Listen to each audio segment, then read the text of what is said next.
গভীর রজনীতে আল্লাহর নবী বিশ্ব নবী রাহমাতুল লিল আলামিন হুজরা শরীফ থেকে প্রচন্ড শীতের মধ্যে বের হয়েছেন।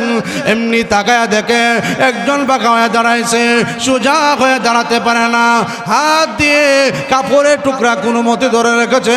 উনি দাঁড়ায় বলে আসসালাতু ওয়াসসালামু আলাইকা ইয়া রাসূলুল্লাহ। আল্লাহর নবী বলে, কে রে তুমি এত গভীর রজনীতে দাঁড়ায় সালাম দিচ্ছ? উনি ডাক দিয়ে বলে, হুজুর আপনি কি আমাকে চিনতে পারলেন? আমি আব্দুল্লাহ। আল্লাহর নবী বলে, কোন আব্দুল্লাহ? নবী গো, কিছুদিন আগে ইসলাম ধর্ম গ্রহণ করেছি। আমার নাম ছিল আব্দুল উজ্জা। এই আব্দুল উজ্জার অর্থ হলো উজ্জা দেবতার গুলাম, উজ্জার গুলাম, উজ্জার বান্দা। নবী গো, আব্দুল উজ্জা নামটা পরিবর্তন করে আমার নাম রেখেছেন আব্দুল্লাহ। আমি সেই আব্দুল্লাহ। আল্লাহ নবী বলেন, আহাব্বুল আসমা ইলাল্লাহ আব্দুল্লাহ ওয়া আব্দুর রহমান। আল্লাহর কাছে সবচেয়ে প্রিয় নাম, সবচেয়ে প্রিয় নাম হলো আব্দুল্লাহ এবং আব্দুর রহমান। নবীজি আব্দুল্লাহ নাম রেখে দিয়েছেন। নবী গো, আমি সেই আব্দুল্লাহ, কয়েকদিন আগে ইসলাম ধর্ম গ্রহণ করেছি। বিশ্ব নবী রাহমাতুল লিল আলামিন বলেন, রে আব্দুল্লাহ, তোর এই অবস্থা কেন? প্রচন্ড শীতের মধ্যে তরতর করে কাঁপতে শুরু করেছে। পারে কোনো জামা নাই, কাপড় নাই, কোনো কথা বলে না, প্রচন্ড শীতের মধ্যে কাঁপতে শুরু করেছে। নবী গো, আমি আপনার হুজরা শরীফে দাঁড়িয়ে আছি, আপনি কখন ঘর থেকে বের হবেন, হুজরা শরীফ থেকে বের হবেন? আমি সেই আব্দুল্লাহ যার নাম ছিল আব্দুল উজ্জা, এই নাম পরিবর্তন করে আমার আব্দুল্লাহ রেখেছেন।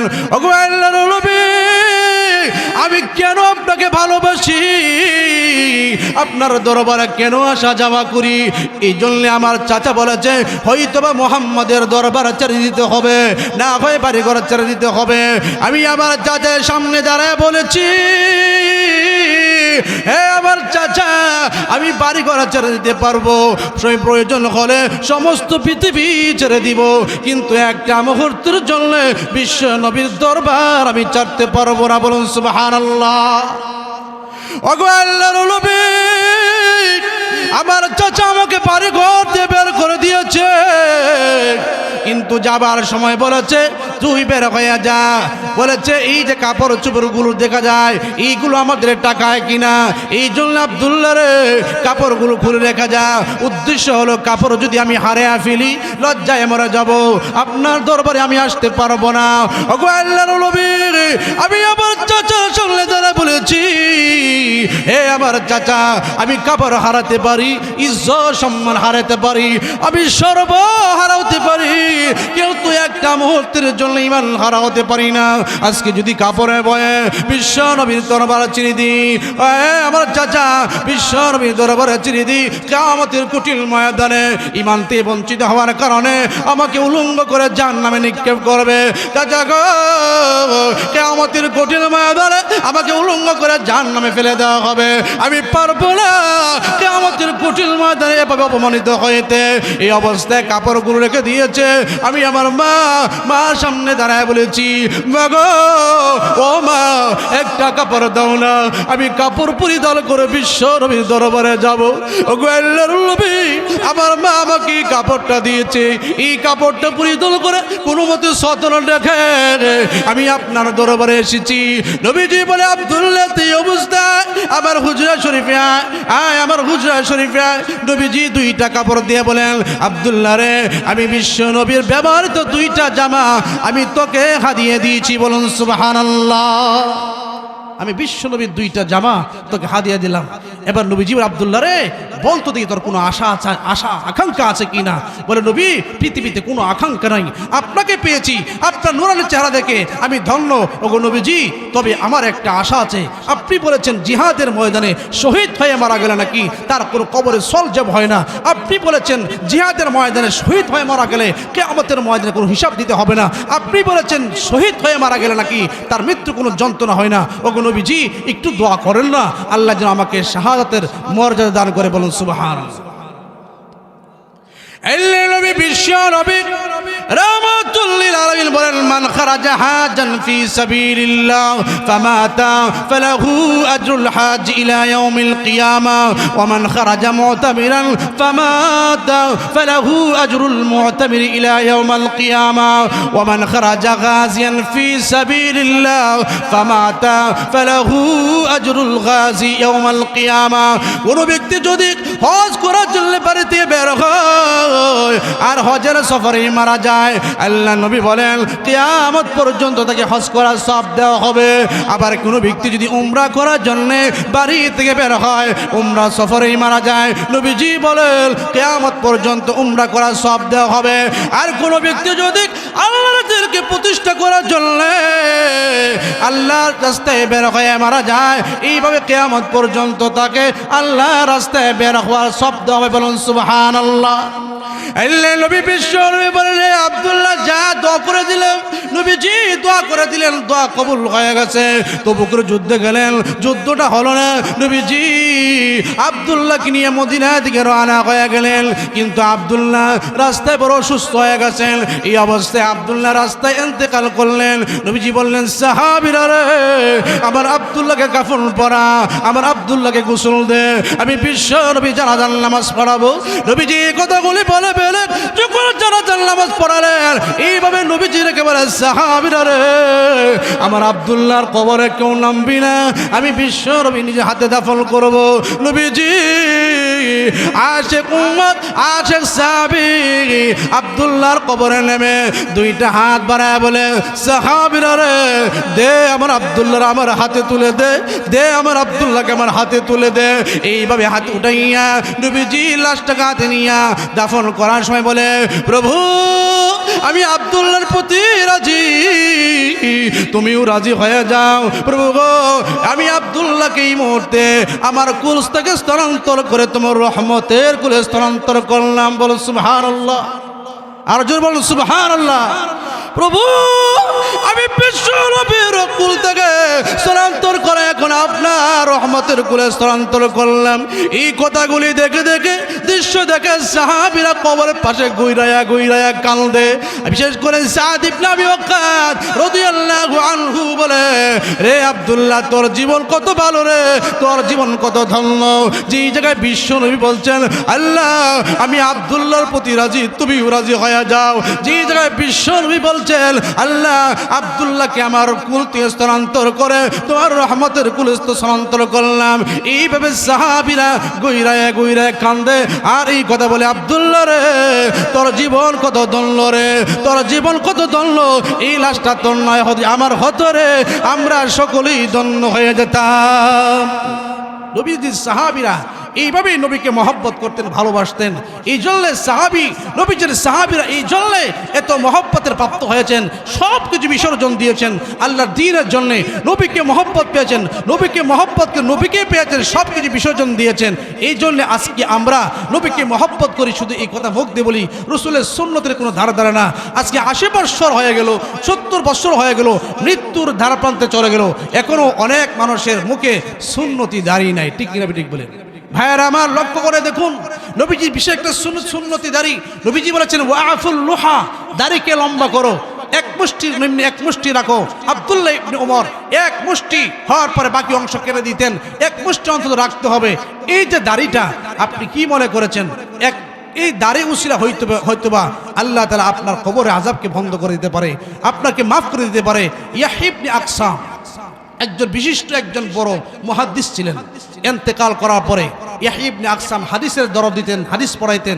ইন্তেকাল হয়ে গেল, এক ব্যক্তি স্বপ্নে দেখলেন যে আল্লাহর ওলি, হে আপনি তো অনেক হাদিস পড়াইছেন, আপনি বলুন তো দেখি আল্লাহ আপনার সঙ্গে কি ব্যবহার করেছে। বলে আমি ইন্তেকাল করার পরে আমাকে আল্লাহ বললে, হে ইয়াহইয়া তুমি তো মুহাদ্দিস ছিলে, হাদিস পড়াইতে, কিন্তু তুমি তো এই ত্রুটি করেছো, এই আমল করেছো, এই গুনাহটা তুমি করেছো। আল্লাহ আমাকে লজ্জা দিতে শুরু করলেন।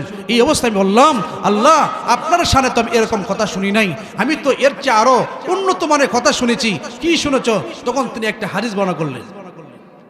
হাদাসানি আব্দুর রাজ্জাক আন মা'মার আন الزهري عن عروة عن عائشة رضي الله عنها عن النبي صلى الله عليه وسلم قال قال جبرائيل قال الله تبارك وتعالى إني أستحي أن أعذب شيبة في الإسلام আমার কাছে হাদিস বর্ণনা করেছেন আব্দুর রাজ্জাক বর্ণনা করেছেন মামার থেকে মামার বর্ণনা করেছেন ইমাম জুহরি থেকে ইমাম জুহরি বর্ণনা করেছেন উরওয়া ইবনে জুবায়ের থেকে উরওয়া ইবনে জুবায়ের হাদিস বর্ণনা করেছেন আম্মাজান আয়েশা থেকে আম্মাজান বর্ণনা করেছেন নবীজি থেকে নবীজি বর্ণনা করেছেন জিবরাইল আমিন থেকে জিবরাইল বলেছেন আল্লাহ বলেছেন আমি সাদা দাড়িওয়ালা সাদা চুলওয়ালা ব্যক্তিকে কবরে আযাব দিতে বড় লজ্জা বোধ করি যাদের চুল পেকে গেছে দাড়ি সাদা হয়ে গেছে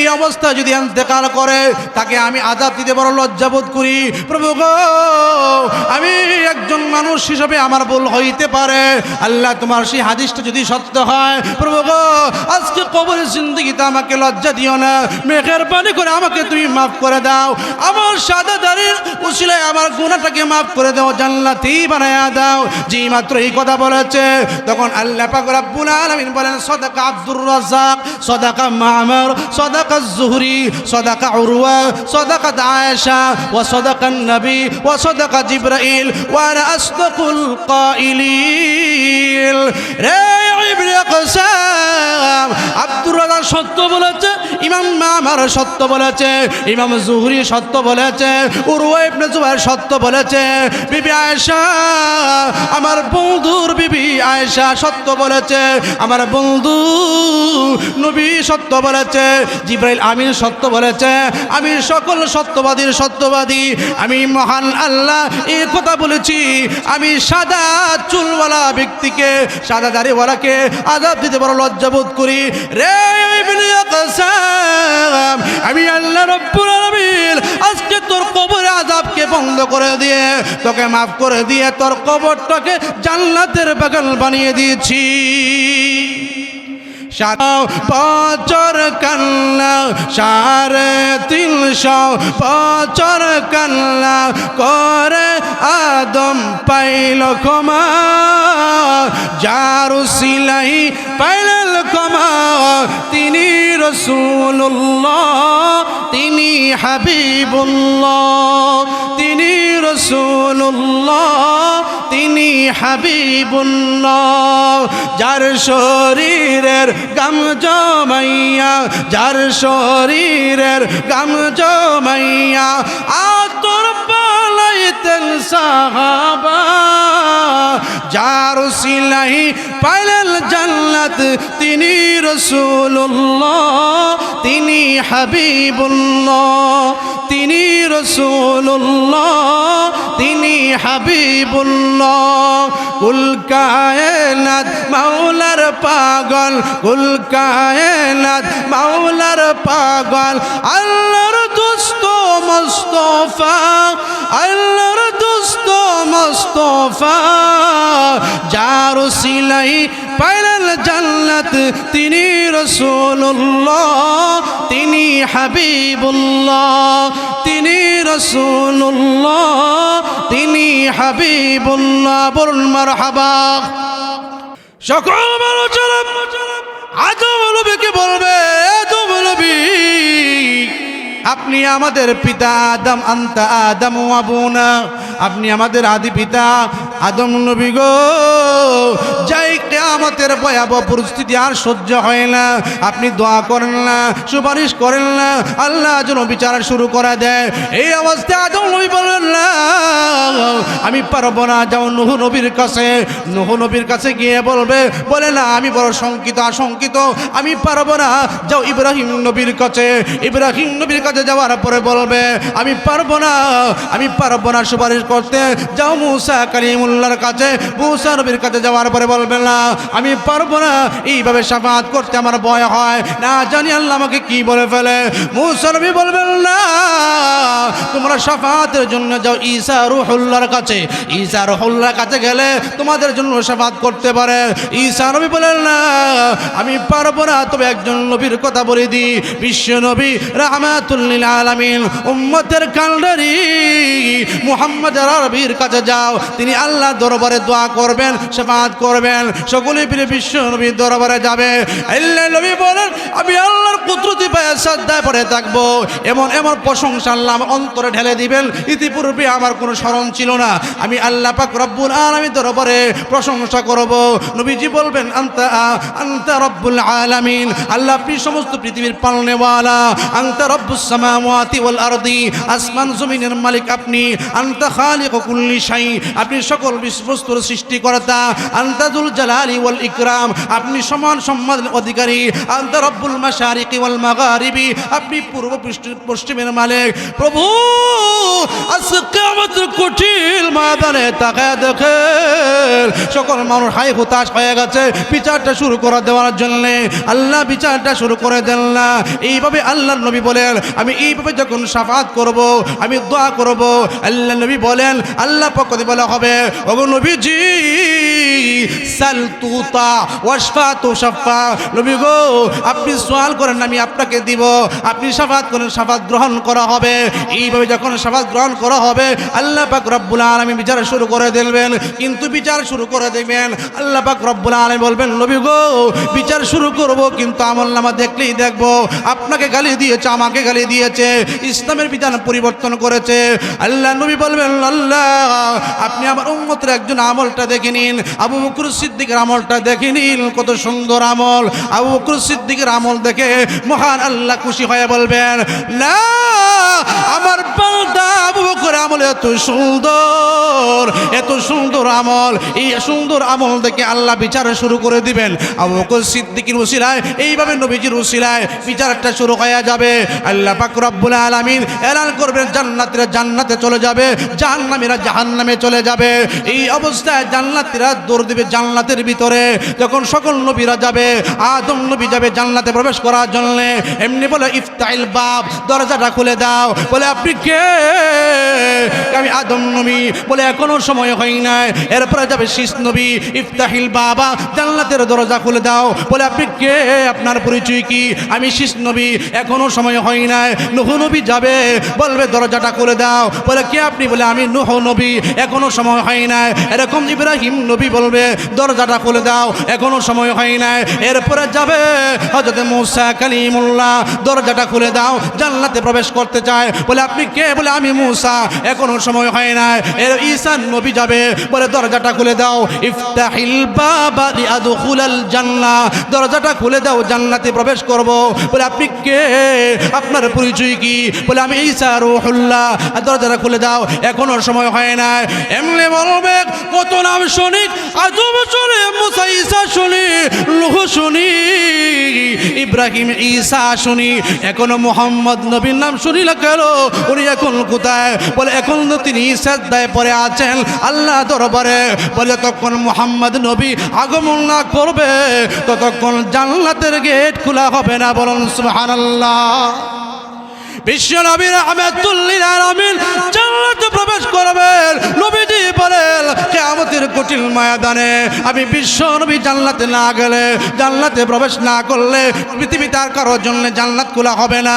আর আমার উম্মত জান্নাতে না যাওয়া পর্যন্ত পৃথিবীর কোনো নবীর জন্য জান্নাত খোলা হবে না। বলুন সুবহানাল্লাহ। এই জন্য ভাইয়ের আমার, আমরা সর্বশেষ নবীর উম্মত। এই উম্মত হিসাবে আমরা বড় গর্ববোধ করি। এই জন্য নবীজির সুন্নত মোতাবেক আমাকে জীবন পরিচালনা করতে হবে। রাসূলের সুন্নতে জিন্দেগি ছাড়া আর কোনো রাস্তা নাই। রাসূল হাদিসে বলেছেন, আল মারউ মা মান আহাব্বা, যার সঙ্গে তোমার মহব্বত, তোমার সঙ্গে তার সঙ্গে তোমার হাসর নাসর হবে। নবীজি বলেছেন, এক সাহাবী বলে, ও আল্লাহর নবী, মাতাস সাআ, কিয়ামত কখন হবে? রাসূল বলেছেন, মা তুমি কি মা আদাত্তা, তুমি কি তৈরি করেছো, তুমি যে কিয়ামতের কি প্রস্তুতি নিয়েছো? বলেছেন যে আমি তো কোনো প্রস্তুতি নেই নাই, তবে আনা উহিব্বুকা ইয়া রাসূলুল্লাহ, আমি আপনাকে বড় মহব্বত করি, ভালোবাসি। রাসূল বলেছেন, আল মারউ মা মান আহাব্বা, তাহলে যার সঙ্গে যার মহব্বত হবে তার সঙ্গে তার হাসর নাসর হবে। বলুন সুবহানাল্লাহ।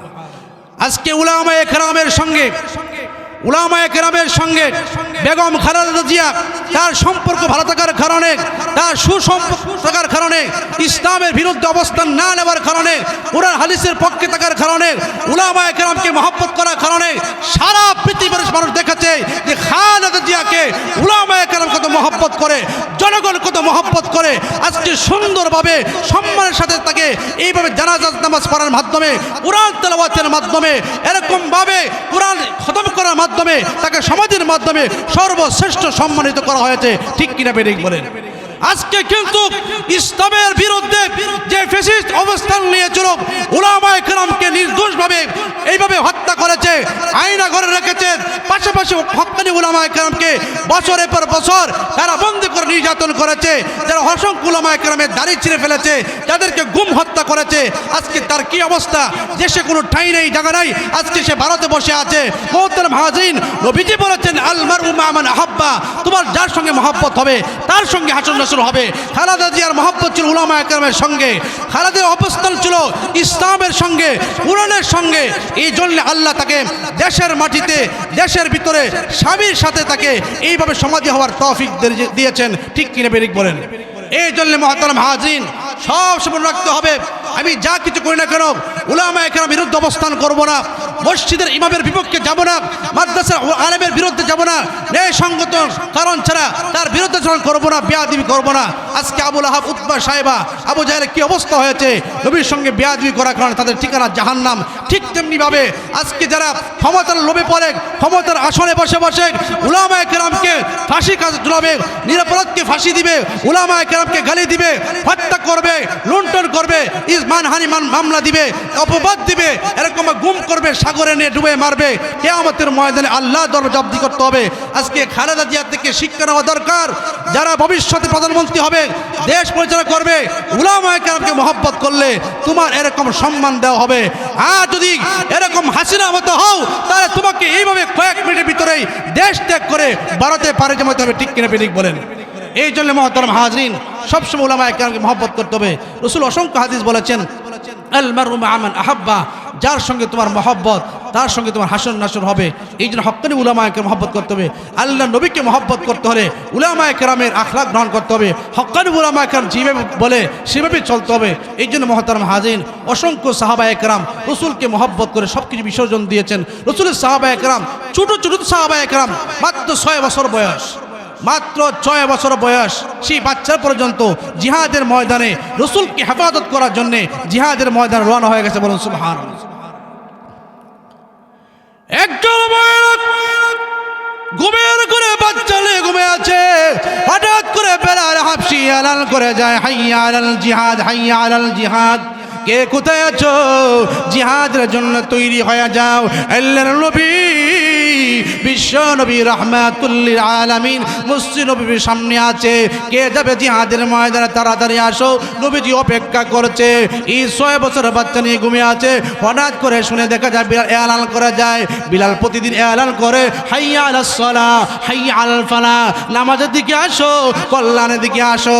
কিন্তু আজকে বলে হাইয়া আলাল জিহাদ, জিহাদের দিকে আসো।